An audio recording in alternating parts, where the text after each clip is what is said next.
సిద్దిపేట జిల్లా బెజ్జంకి మండలంలోని ఇథనైల్ కంపెనీలు మూసివేసే వరకు ప్రజల పక్షంలో పోరాడతానని టీఆర్ఎస్ మండల శాఖ ఆధ్వర్యంలో మండల అధ్యక్షుడు పాకాల మైపాల్ రెడ్డి విలేకరుల సమావేశం నిర్వహించారు.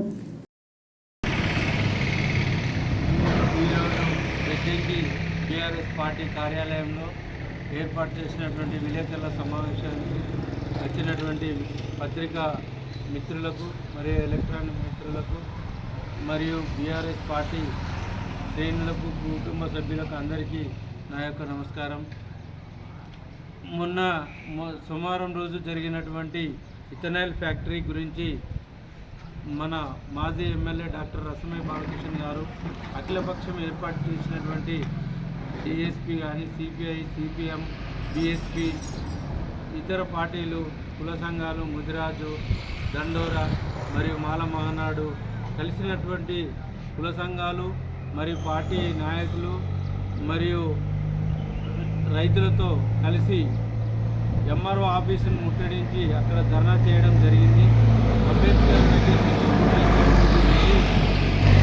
ధర్నా చేసి ఎంఆర్ఓ గారికి రిప్రజెంటేషన్ ఇవ్వడం జరిగింది. ఒక ప్రతిపక్ష పాత్ర పోషిస్తూ మేము ప్రజలకు ఉన్నటువంటి బాధలను ఒక గంట సేపు వచ్చినటువంటి వ్యర్థాలతోనే 8 క్వింటల్ల మన చేపలు నష్టపోయినాయి.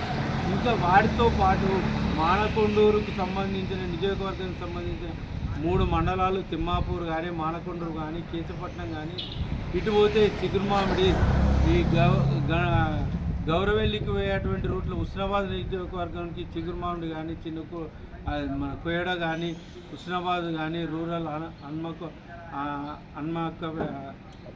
అక్కన్నపేట వెళ్ళే మండల్ కానీ, ఇటువంటి మండలాలకు సంబంధించిన నీరంతా కలుషితమై గేదెలు కానీ మనుషులకు కానీ ప్రాణహాని జరుగుతుందని మన మాజీ ఎమ్మెల్యే గారు రసమై బాలకృష్ణ గారు చొరవ తీసుకొని అఖిలపక్షం ఏర్పాటు చేసినటువంటి దానికి టీఆర్ఎస్ మద్దతు ప్రకటించి వాళ్ళు చెప్పి మరియు తాను కూడా సొంతంగా పాల్గొని రైతుల పక్షాన కొట్లాడినటువంటి వ్యక్తికి ఈరోజు అబాష్ పాలైనటువంటి ఈ బెజ్జంకి మండలం ఉన్నటువంటి గుంటనక్కలు మాట్లాడడం జరిగింది.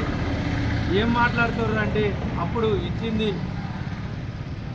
ప్రభుత్వము మంజూరు ఇచ్చిందని చెప్తున్నారు, కానీ అటువంటి మంజూరు ఎలాంటిది ఇయ్యలే.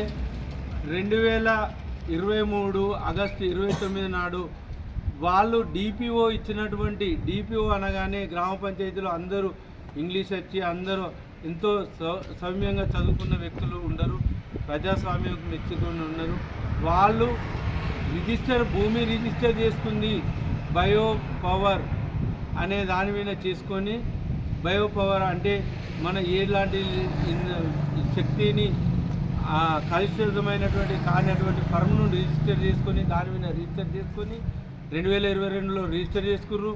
భూమి అమ్మిన వాళ్ళు రైస్ మిల్ వాళ్ళు, ఇతర రైతులు అటువంటి వాళ్ళకి ఏమని చెప్పారు, వేరే ఫ్యాక్టరీ పవర్ ప్లాంట్ పెట్టుకుంటాం రోడ్ సైడ్ ఉండాలని వాళ్ళకు మభ్యపెట్టి రిజిస్టర్ ఓ రకంగా చేసుకొని, వాళ్ళకు విత్తనాలు అని చెప్పి ఎన్ఓసి తీసుకొని మరియు రికార్డు ప్రకారంగా ఒకటి ఇక్కడ పోతారంకి సంబంధించినటువంటి దానిలో స్టోరేజ్కి సంబంధించినటువంటిది పెట్టుకుంటామని చెప్పి దీన్ని ఇట్లా చేసారు. దీన్ని చేసినటువంటి క్రమంలో మళ్ళా వాళ్ళు తెలుసుకున్న తర్వాత మనకు 11 నెలల వారు తిరిగి గ్రామసభ పెట్టి కూడా తీర్మానం చేసి మళ్ళీ కలెక్టర్ గారికి, కమిషన్ గారికి, సొల్యూషన్ బోర్డు వారికి గ్రామ పంచాయతీ వారు తీర్మానం ఇచ్చినారు.